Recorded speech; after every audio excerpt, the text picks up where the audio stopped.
be curious, have you seen like when getting a fresh perspective goes wrong? I love those types of stories. A couple actually. Without naming names of specific companies We'll that went protect through the this innocent. journey. Yeah, I think there were a few chemical companies that kicked off this notion of a marketplace not so long ago, maybe about 10 years ago.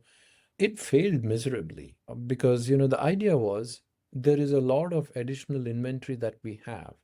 And instead of it accumulating cost at my site, what if I open up a marketplace, which I use in order to not get rid of, but at least convert my existing inventory into profit potentially? So they tried to create this channel. Now, there was a problem with that approach. Of course, not all products can just be sold in a marketplace. There are some products are regulated. So obviously, you need to do an internal analysis to say which products am I holding the maximum inventory of that I'd like to get rid of in terms of a marketplace concept. The second problem with that was, and you alluded to this briefly, it's about packaging. Bulk chemicals need to be shipped in special containers. You cannot just ship a heavy duty liquid chemical that's used for protecting corrosion on cars. You cannot just ship it in a box. And of course, pricing is always a tricky game.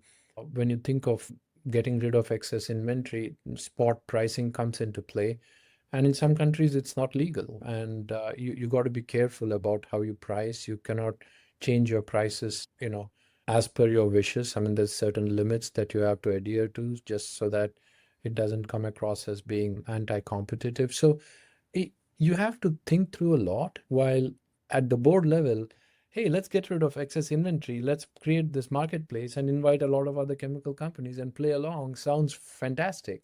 And then when you break it down, you're like, oh, hang on a minute.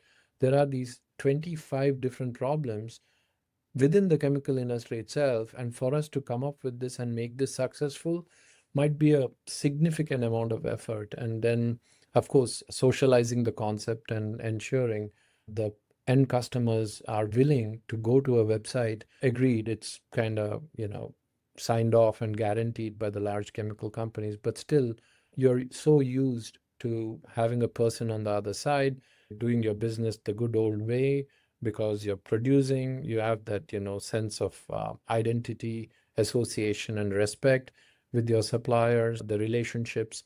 And now suddenly you just go to a website, and that kind of causes a lot of issues for some of the customers as well.